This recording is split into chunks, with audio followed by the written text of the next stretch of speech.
우리는 성경에 나오는 인물들, 특히 오늘 살펴보려고 하는 노아나 아브라함의 이야기를 하면 그분들은 우리와 같지 않은 사람들, 특별한 사람들, 대단한 사람들, 우리와는 아예 성정이 다른 사람들로 생각할 수 있습니다.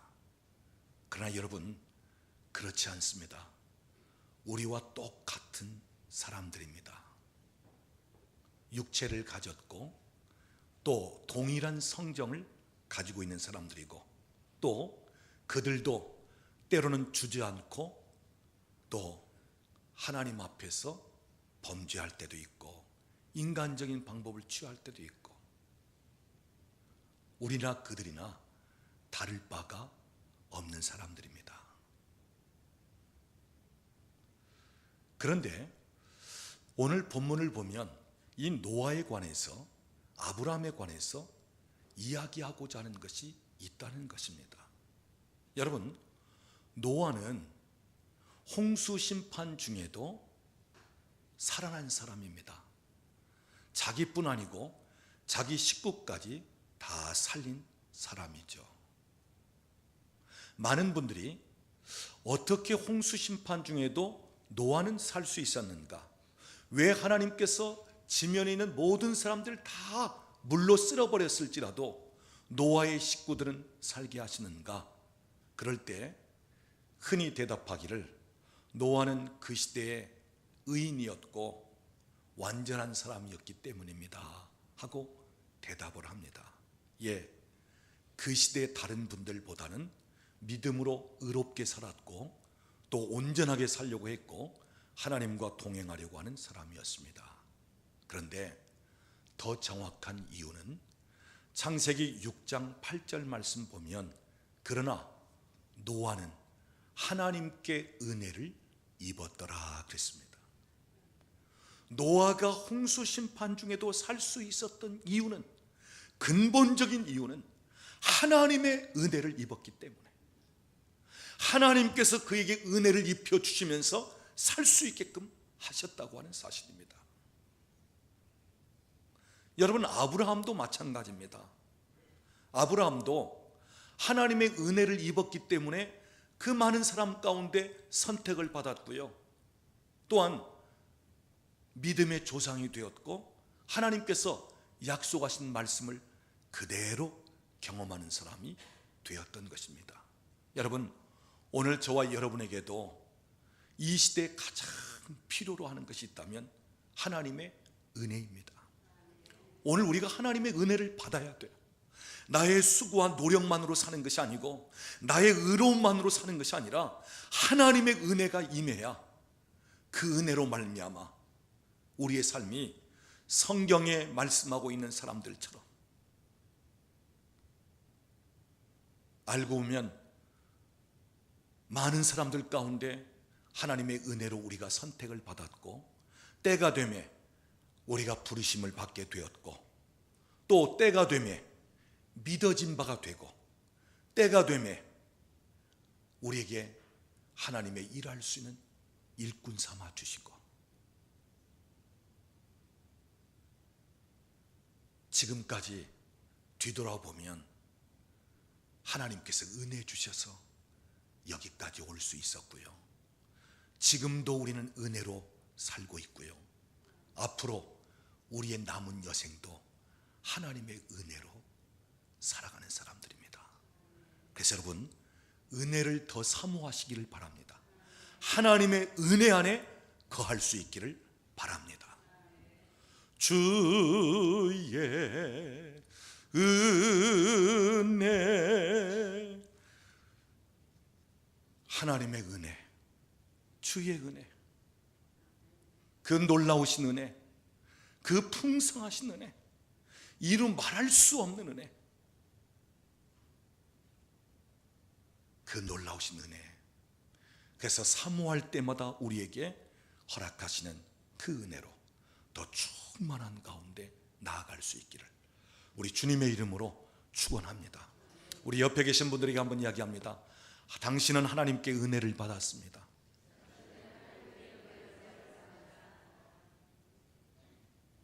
오늘 본문을 보면 믿음의 사람 노아와 아브라함에 관한 이야기입니다. 오늘 본문 7절 말씀 보면 노아는 보이지 않는 일에 대하여 순종하면서 방주를 지게 되었고 그 방주를 통하여 그 집이 다 구원을 받게 되었다고 말씀하고 있습니다. 자, 여기 보이지 않는 일에 대하여 먼 미래에 관한 이야기입니다. 먼 훗날의 일입니다. 지금은 전혀 볼 수 없는 가운데 있습니다. 그러나 노아는 말씀에 순종했다는 것입니다. 그리고 경고하심을 받았다는 것은 하나님께서 경고의 말씀을 주실 때 그 말씀을 그대로 받아들이고 순종했다는 말씀입니다. 우리가 창세기 6장을 보면 하나님께서 노아에게 말씀하십니다. 노아야, 내가 온 세상을 두루 살펴보니 온 세상이 죄악으로 가득 찼고 그 죄악이 내 앞에까지 이르렀다. 내가 지면에 있는 혈기 있는 사람을 다 쓸어버리겠다. 그러나 너는 방주를 준비하라. 그러면서 방주의 재원까지도 정확하게 말씀해 주시잖아요. 길이는 얼마로 하고 폭은 얼마로 하고 1층, 2층, 3층으로 짓고. 우리가 창세기 6장 22절 말씀 보면 노아는 하나님께서 말씀해 주신 그대로 준행하였더라 이렇게 말씀하고 있습니다. 순종했다는 말씀입니다. 자, 120년 후의 일입니다. 먼 훗날의 일입니다. 아직 거기에 대해서 전혀 알지도 못하고 보지도 못한 상태입니다. 그러나 노아는 보지 못한 일에 대하여 순종하면서 나아갔다는 것입니다. 그리고 방주를 짓기 시작했다는 것이죠. 그런데 어디에다가 방주를 짓는 것입니까? 산 위에다가 방주를 짓는 거예요. 자, 그 당시 노아를 알고 있는 사람들, 함께 살고 있던 사람들, 노아가 행동하는 것을 보면서 노아를 향하여 비웃고 조롱했을 것입니다. 아니 여보게, 이렇게 좋은 날 무슨 홍수 심판이 있다고? 아니 자네 미쳤는가? 아니 방주를 만들려면 강가든지 바닷가에 만들어서 아니 물에 띄우든지 뭐 그러기 위해서 방주를 만들어야지. 아니 산 위에다가 무슨 방주를 만든다? 미쳤구만. 요즘으로 말하자면요, 열심히 신앙생활하고 하나님 말씀에 순종하는 사람들을 바라보면서 세상 사람들이 아이 저 교회 다니더니 예수한테 미쳤구나, 교회 미쳤어, 그런 식이 되었다는 것입니다. 그래도 노아는 아랑곳하지 않습니다. 오히려 그들에게 얘기합니다. 여보게들, 하나님께서 말씀하셨으니 반드시 그 일이 이루어질 거야. 홍수 심판이 반드시 다가올 거야. 자네들도 방주를 만들세. 살아야 할 것 아닌가? 그때 방주 만들어서 살아야지. 함께 만들세. 그때 더 비웃고 조롱했겠죠. 그러나 노아는 결코 흔들리지 않고 하나님의 말씀을 믿고 순종하면서 계속해서 방주를 만들기 시작했습니다. 자, 방주가 다 만들어지고 하나님께서 정하신 때가 되었습니다. 갑자기 하늘에서 비가 내리기 시작하는 것입니다. 마치 하늘이 뻥 뚫린 것처럼 그냥 쏟아붓는 것입니다.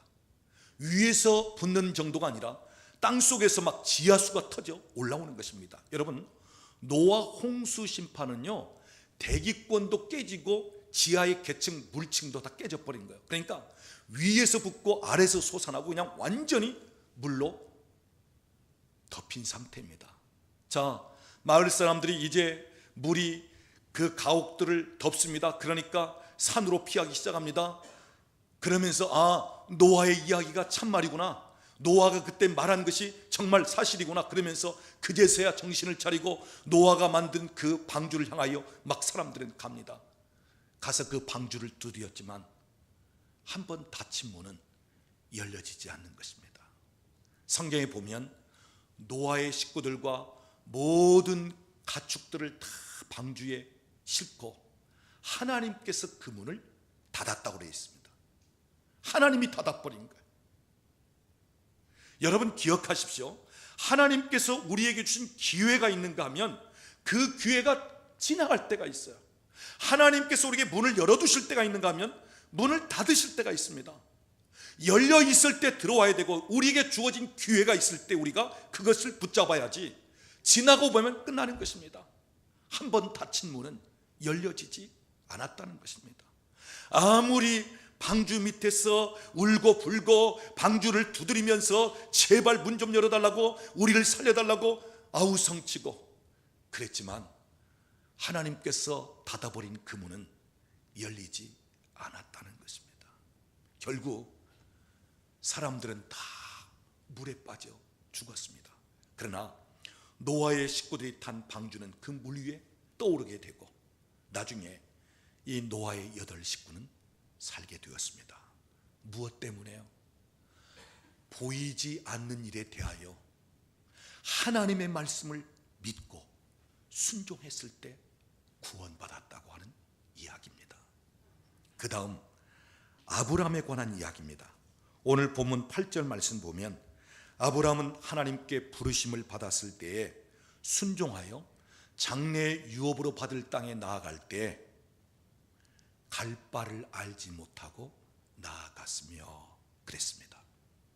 여기 중요시 여길 말씀은 갈 바를 알지 못하고 나아갔다는 것이에요. 어디로 가야 할지 알지 못하는 중에도 전혀 가본 경험도 없는 그곳을 향하여 오직 하나님의 말씀을 붙잡고 순종하면서 나아갔다는 것입니다. 우리가 창세기 12장 1절 말씀 보면 갈대아 우르 땅에 있는 아브라함을 하나님께서 찾아와 주시죠. 그리고 아브라함을 부르십니다. 아브라함아, 너는 너의 친척, 고향, 너희 아버지 집을 떠나서 내가 너에게 보여줄 땅으로 가라. 전혀 가보지 않은 땅이고 알지도 못하는 땅이고 어떻게 가야 할지를 알지 못하는데 아브라함과 하여금 새로운 땅을 향하여 가라는 것입니다. 가나안 땅을 향하여 가라는 것입니다.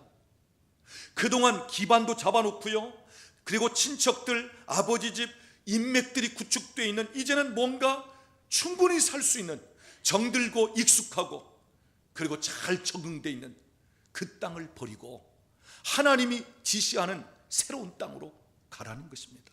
여러분, 오늘 우리가 새로운 곳을 향하여 나간다는 것, 전혀 새로운 곳에 무엇인가 새로 시작한다는 것, 사실 그것은 두려운 것입니다.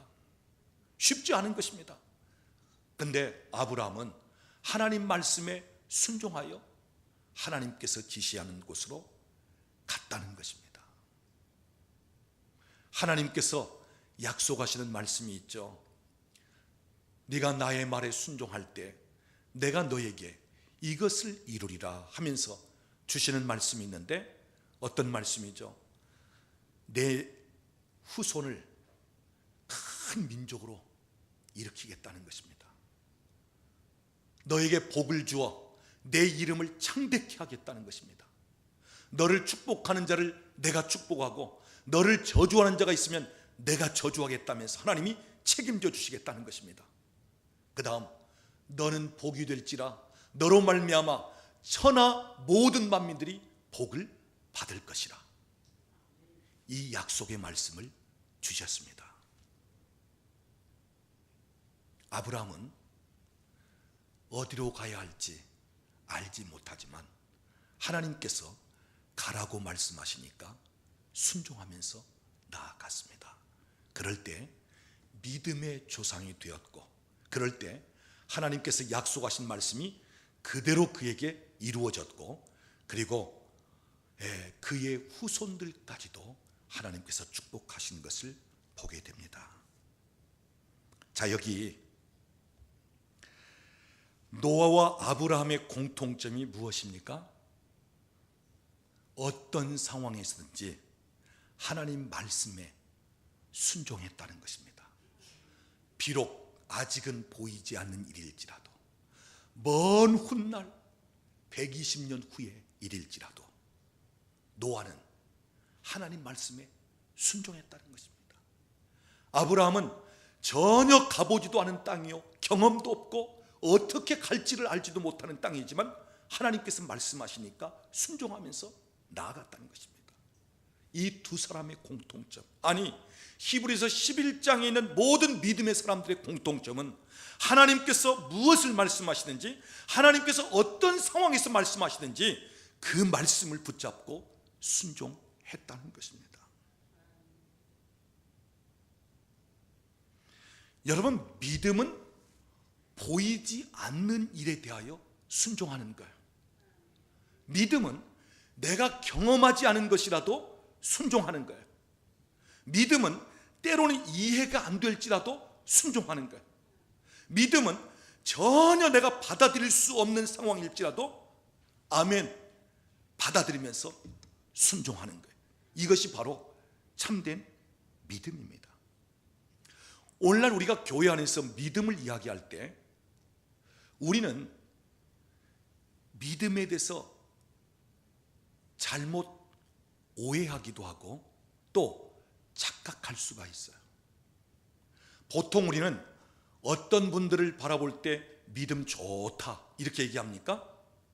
하나님 말씀에 대해서 많이 알고 있을 때, 저 집사님은 믿음이 참 좋은 모양이에요. 또 어떤 경우는 신앙생활을 열심히 하고 오랜 신앙생활을 했을 때, 저분은 참 믿음이 좋은 것 같아. 어떤 경우는 교회 안에서 성경 공부도 하고 제자 훈련도 수료하고 각종 프로그램에 참여해서 뭐 이것저것 다 했을 때, 저분은 참 믿음이 좋을 것 같아. 어떤 경우는 교회 안에 권사님들, 장로님들을 보면서 참 믿음이 대단한 분들이지, 이렇게 이야기할 수 있습니다. 여러분, 믿음은요 얼마나 많이 아는가가 아니에요. 얼마나 신앙생활을 오래 했느냐 하는 것도 아닙니다. 어떤 직분을 갖고 있느냐도 아니에요. 믿음은 지금 순종하는 것입니다. 진짜 하나님이 기뻐하시고 하나님이 찾는 믿음은 하나님이 말씀하시면 순종하는 것, 이게 믿음이에요. 근데 오늘 우리는 얼마나 많이 아는가, 많이 알면 믿음 좋은 줄로 안단 말이에요. 오랜 신앙생활을 했으면 믿음이 좋은 줄로 생각한단 말이에요. 아니에요. 오늘날 많이 알고도 순종하지 못하는 경우가 얼마나 많은지요. 신앙생활은 오래 했고 교회 생활 다 훤히 알고 있으면서도, 그리고 하나님 앞에 열심히 일한다면서도 하나님이 주시는 말씀에 순종하지 못하는 경우가 얼마나 많은지요. 여러분, 믿음은 내미는 명함이 아닙니다. 믿음은 순종입니다. 하나님 말씀에 순종하는 것, 이게 바로 믿음이에요. 때로는 보이지 않을지라도, 때로는 어떻게 해야 할지 알지 못할지라도, 때로는 전혀 내 형편에 맞지 않을지라도, 전혀 이해가 안 될지라도 내게 주시는 말씀에 순종하는 것, 그것이 바로 믿음입니다. 그러면 왜 우리가 하나님 말씀에 전적으로 순종하지 못하는가? 왜 우리에게는 그런 순종이 안 되는가? 몇 가지 말씀을 드리려고 합니다. 첫째는 죄성을 가진 우리의 성향과 기질이 순종보다는 불순종이 쉽기 때문에. 여러분, 창세기 3장을 보면 아담과 하와가 불순종으로 하나님 앞에 범죄합니다. 하나님께서 먹지 말라, 먹으면 정령 죽으리란 그 선악과를 따먹으면서 말씀에 불순종하여 범죄하고 타락하게 됩니다. 여러분, 오늘 우리가 아담과 하와의 후손들이에요. 그 죄성을 가지고 있는 후손들입니다. 그래서 우리는 순종하는 것보다는 불순종하는 게 쉬워요. 아니, 에덴 동산에 먹을 것이 없는 중에 선악과를 따먹었다면 이해가 되잖아요. 그런데 에덴 동산에 먹을 것 수많은 과일을 질비하게 다 열어놓고 중앙에 있는 그것만은 좀 구별하라. 그것만은 너와 나와 맺은 언약이고 그것을 네가 지킬 때 네가 내 말을 경외하고 순종하는 것을 알리라. 그런데 수많은 것이 있는데도 불구하고 그거, 여러분, 이게 우리 죄성을 가진 인간의 속성이에요. 그래서 여러분, 우리는요 본질적으로 순종보다는 불순종이 더 쉬운 사람들이에요. 다시 말하면 순종하는 것이 어렵다, 그 말이에요. 특히나 사탄은 불순종의 영입니다. 이 불순종의 영이 우리로 하여금 하나님 말씀에 순종하지 못하도록 방해하는 거예요. 그래서 우리는 내 속에 있는 죄성, 이 인간의 심성 자체가 불순종할 수밖에 없고, 사단은 거기다가 불순종을 충동시키고 순종하지 못하도록 방해하면서, 그래서 우리가 순종하는 것이 그만큼 힘들다는 것입니다. 그 다음 두 번째는 왜 우리가 순종하기 어려운가? 결과를 눈으로 볼 수 없기 때문에 믿지 못하고 순종하지 못하는 것입니다. 오늘날 사람들은 눈으로 보여주면 믿겠다는 것입니다. 눈으로 보여주면 받아들이겠다는 것입니다. 그래서 오늘도 많은 분들이 눈으로 보여지지 않기 때문에 믿지도 않고 순종하지도 않는 거예요. 그런데 여러분, 하나님은 눈으로 보지 말고 그냥 믿으라는 거예요.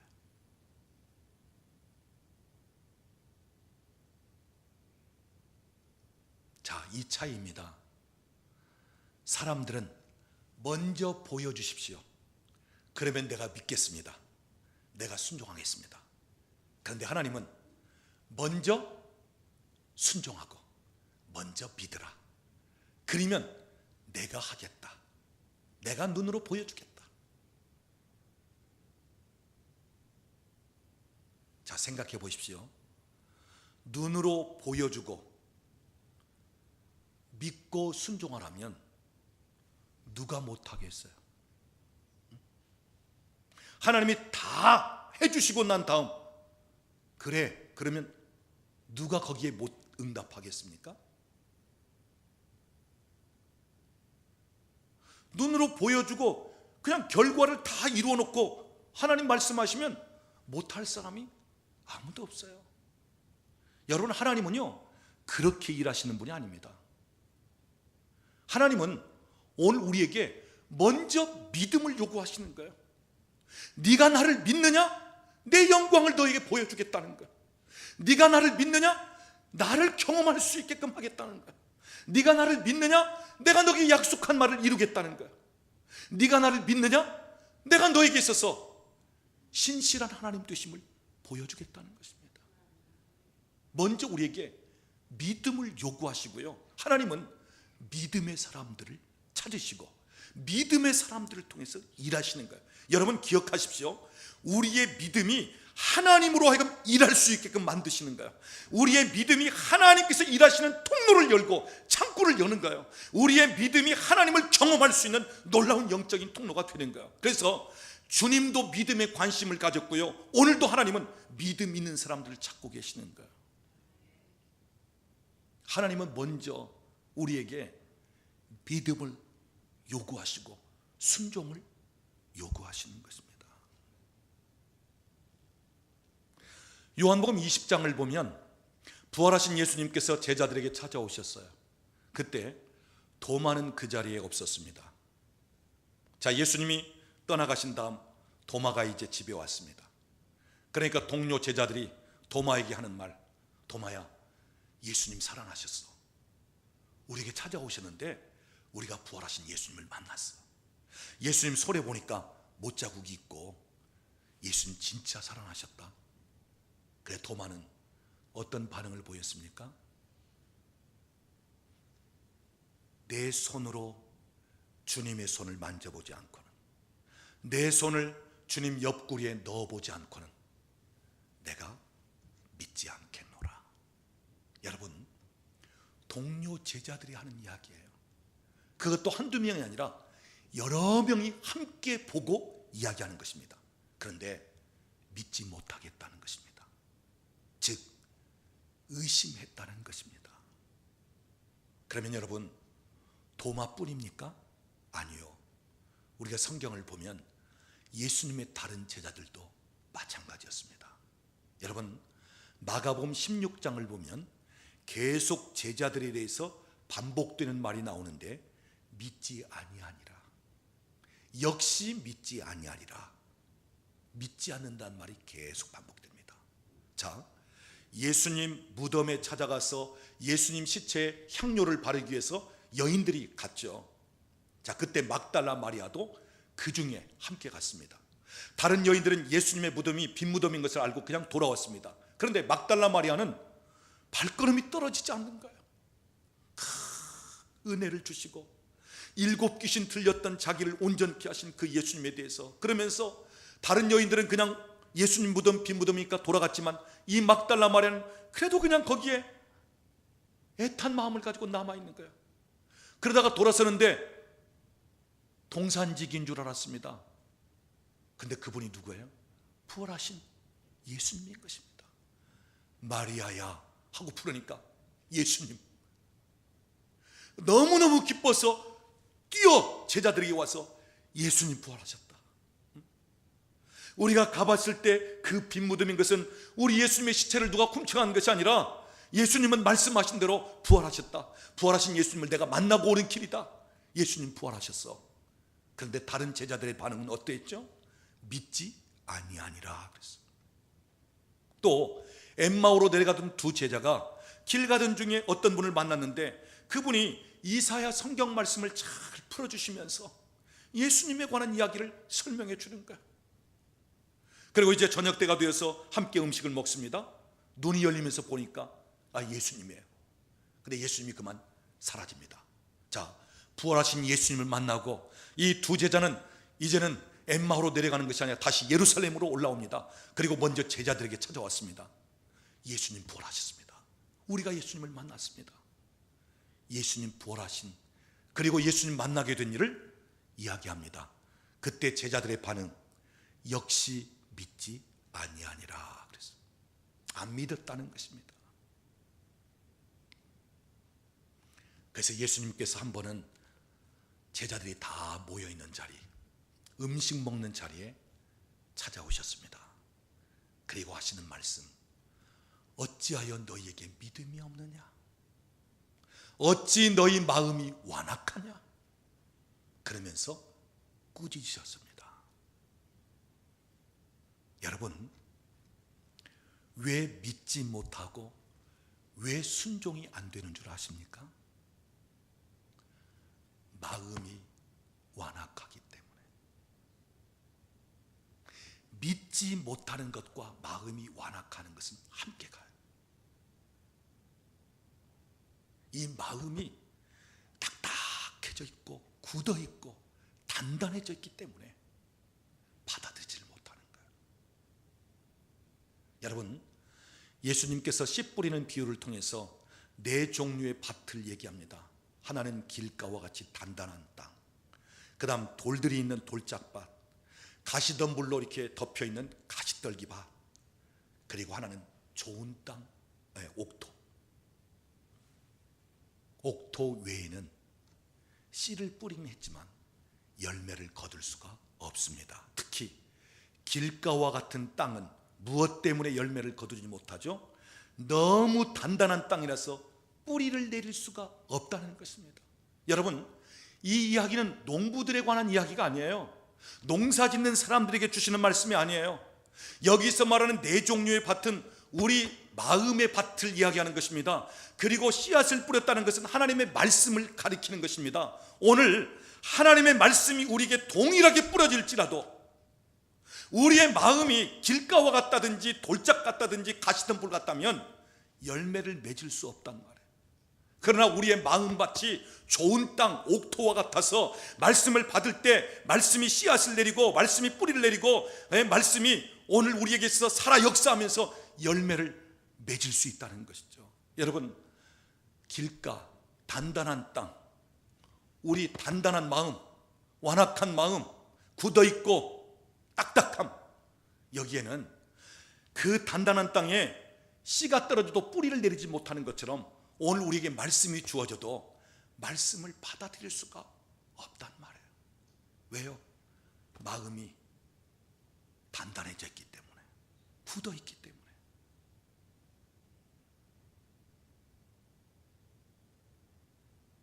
여러분, 이 굳은 마음은 우리 마음의 상처로 이야기할 수 있습니다.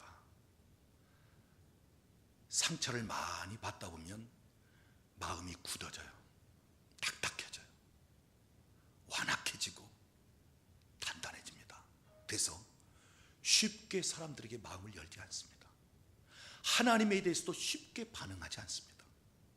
아무리 좋은 말씀이 되게 주어져도 그냥 듣기는 듣지만 마음으로 받기가 힘듭니다. 그래서 여러분, 우리 알고 보면 다 상처받고 사는 사람들인데, 상처가 많을수록 하나님과의 관계도 힘들고 인간 관계도 힘들고요, 그리고 순종하기도 힘들고 믿음 생활하기도 힘든 거예요. 이 굳어져 있기 때문에.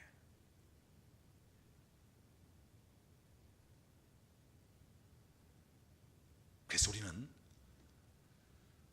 내 환경보다 먼저 중요시길 부분이 내 심령, 내 마음밭입니다. 내 마음이 바뀌면 내 삶은 열매가 맺히게끔 되어 있고, 그리고 내 삶은 하나님의 말씀이 그대로 이루어진 축복을 경험하게 되어 있어요. 그런데 문제는 내 마음이 아직 받아들이지 못하고 열매를 맺을 수 있는 토양, 마음밭이 안 된다고 하는 사실이에요.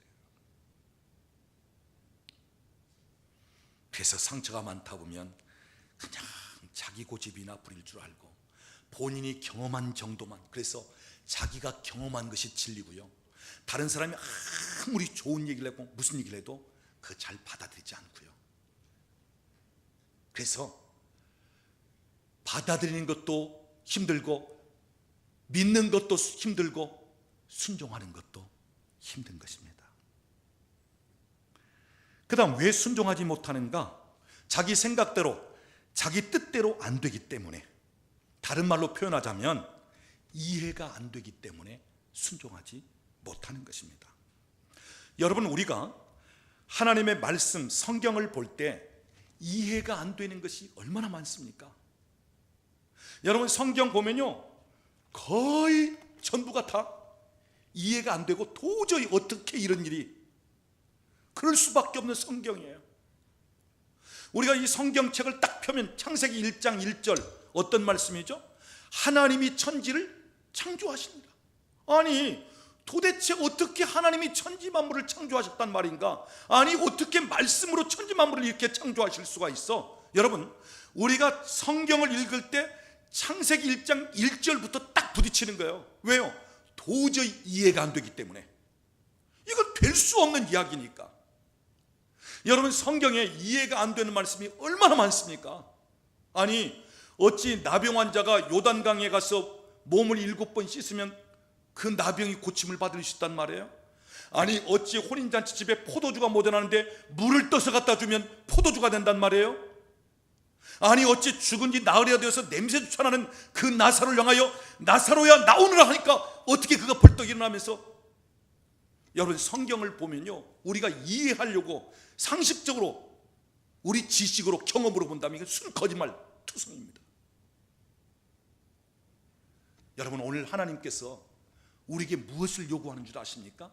이해를 요구하는 게 아니에요. 상식선에서 네가 받아들일 수 있냐, 그걸 요구하는 게 아닙니다. 오늘 성경은 믿음을 요구하고 있는 거예요. 하나님께서 창세기 1장 1절부터 믿음을 요구하는 것입니다. 네가 믿음으로 받을 수 있느냐? 하나님은 전능하신 분이기 때문에 온 우주 만물을 얼마든지 창조하실 수 있는 하나님으로 네가 받을 수 있느냐, 너 믿음으로 받을 수 있느냐, 이 믿음을 요구하시는 것입니다.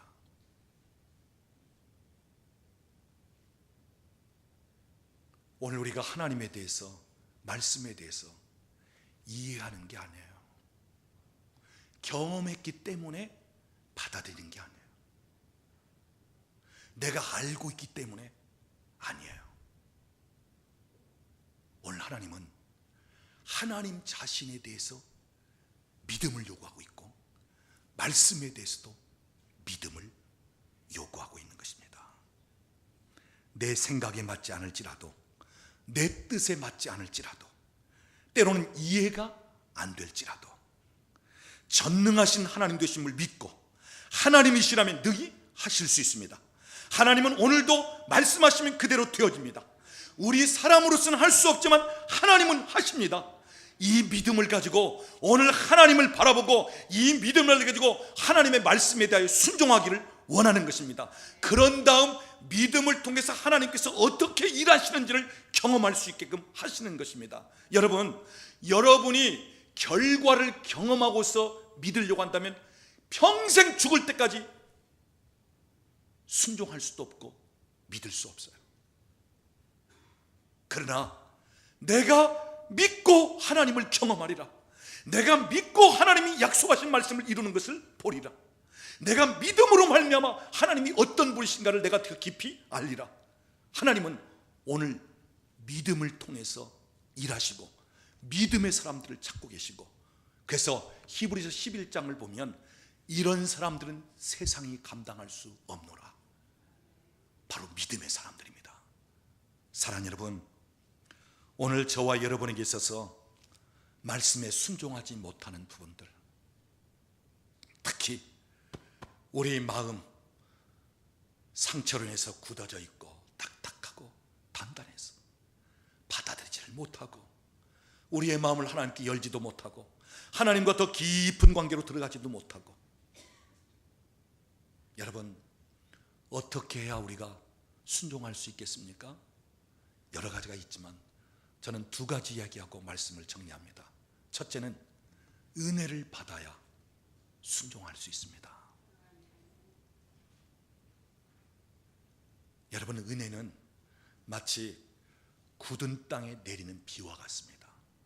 아무리 단단한 땅일지라도 비가 오고 나면 그 물이 흠뻑 적셔지면 그 땅은 부드러워지는 거예요.